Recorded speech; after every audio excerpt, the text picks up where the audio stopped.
ನಗರದ ತಣ್ಣೀರು ಹಳ್ಳದ ಬಳಿ ಇರುವ ವಿಜಯನಗರ ಬಡಾವಣೆಯಲ್ಲಿನ ಹಲವು ಮೂಲಭೂತ ಸಮಸ್ಯೆಗಳನ್ನು ತಕ್ಷಣ ಬಗೆಹರಿಸುವಂತೆ ಒತ್ತಾಯಿಸಿ ಬಡಾವಣೆಯ ನಿವಾಸಿಗಳು ಮಂಗಳವಾರದಂದು ಡಿಸಿ ಕಚೇರಿ ಎದುರು ಪ್ರತಿಭಟನೆ ನಡೆಸಿ ಜಿಲ್ಲಾಡಳಿತಕ್ಕೆ ಮನವಿ ಸಲ್ಲಿಸಿದರು. ಬಡಾವಣೆಯಲ್ಲಿ ಅನೇಕ ಸಮಸ್ಯೆಗಳಿದ್ದರೂ ಹಲವು ಬಾರಿ ಮನವಿ ಮಾಡಿದ್ದರೂ ಸಂಬಂಧಪಟ್ಟ ಇಲಾಖೆಗಳು ಸ್ಪಂದಿಸುತ್ತಿಲ್ಲ ಎಂದು ಆರೋಪಿಸಿದ ಪ್ರತಿಭಟನಾಕಾರರು ನಗರದ ಹೇಮಾವತಿ ಪ್ರತಿಮೆ ಬಳಿಯಿಂದ ಜಿಲ್ಲಾಧಿಕಾರಿ ಕಚೇರಿಯವರೆಗೂ ಮೆರವಣಿಗೆ ನಡೆಸಿದರು. ಈ ವೇಳೆ ಗ್ರಾಮ ಪಂಚಾಯಿತಿ ಮಾಜಿ ಸದಸ್ಯ ರಂಗಸ್ವಾಮಿ ಸುದ್ದಿಗಾರರೊಂದಿಗೆ ಮಾತನಾಡಿ, ವಿಜಯನಗರ ಬಡಾವಣೆಯಲ್ಲಿರುವ ಕೆರೆಯನ್ನು ಸ್ವಚ್ಛಗೊಳಿಸುವಂತೆ ಮಹಾನಗರ ಪಾಲಿಕೆಗೆ ಹಲವು ಬಾರಿ ಮನವಿ ಸಲ್ಲಿಸಿದರೂ ಅಧಿಕಾರಿಗಳು ಈವರೆಗೂ ಕ್ರಮ ಕೈಗೊಂಡಿಲ್ಲ ಎಂದು ಆಕ್ರೋಶ ವ್ಯಕ್ತಪಡಿಸಿದರು. ಕೆರೆಯಲ್ಲಿ ಹೂಳು ತುಂಬಿಕೊಂಡಿದ್ದು ದಟ್ಟವಾದ ಹುಲ್ಲುಗಾವಲು ಬೆಳೆದು ಕೆರೆಯ ಅವನತಿಯತ್ತ ಸಾಗುತ್ತಿದೆ. ಇದರಿಂದ ದುರ್ವಾಸನೆ ಉಂಟಾಗಿ ರೋಗ ಹರಡುವ ಭೀತಿ ಎದುರಾಗಿದೆ. ಅಲ್ಲದೆ ದನ ಕರುಗಳು ಕೂಡ ಕೆರೆಯ ನೀರು ಕುಡಿಯಲು ಸಾಧ್ಯವಾಗುತ್ತಿಲ್ಲ ಎಂದು ಹೇಳಿದರು.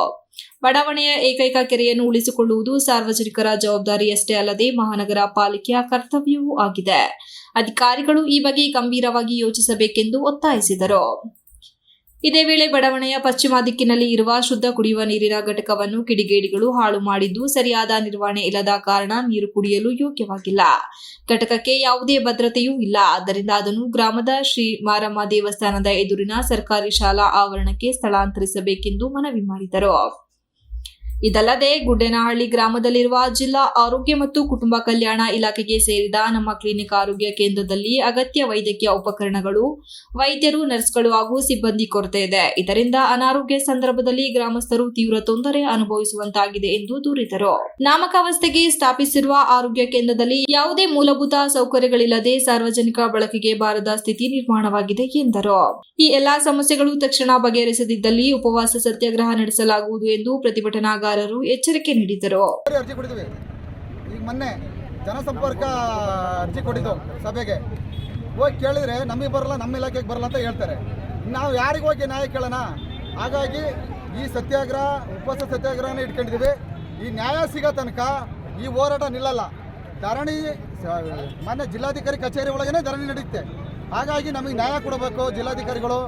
ಹಾಗೆ ನಾವು ಮಾನ್ಯ ಮುಖ್ಯಮಂತ್ರಿಗಳಾದ ಸಿದ್ದರಾಮಯ್ಯನವ್ರಿಗೂ ಪತ್ರ ಬರೆದಿದ್ವಿ. ಆಮೇಲೆ ಪೌರಾಡಳಿತ ಸಚಿವರಿಗೂ ಬರೆದಿದ್ವಿ. ನಮ್ಮ ಹಾಸನ ಉಸ್ತುವಾರಿ ಸಚಿವರು ಕೃಷ್ಣ ಬೈರೇಗೌಡರು ಅವ್ರಿಗೂ ಪತ್ರ ಬರೆದಿವಿ. ಜಿಲ್ಲಾಧಿಕಾರಿಗಳಿಗೂ ಹಲವಾರು ಬಾರಿ ಕೊಟ್ಟಿದ್ದೀವಿ ಸರ್. ಒಂದು ದಿವಸನಾರ ಬಂದು ಒಬ್ಬ ಅಧಿಕಾರಿ ನೋಡಿಲ್ಲ. ಒಬ್ಬ ಜಿಲ್ಲಾಧಿಕಾರಿ ಎಷ್ಟೋ ಸತಿ ಕೇಳಿದ್ದಾರೆ, ಯಾಕಪ್ಪ ಏನಂತವ, ಒಂದು 10 ಸತಿ ಕೊಟ್ಟಿರ್ಬೋದು. 10 ಸತಿ ಕೊಟ್ಟರೆ ಅರ್ಜಿನ ಈ ದಾಖಲೆಯಲ್ಲಿ ಆ ಡೇಟ್ ಸಮೇತ ಮೆನ್ಷನ್ ಮಾಡಿದ್ದೀನಿ.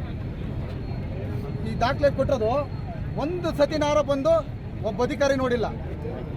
ಕೆರೆ ಏನಾರ ನಗರಸಭೆ.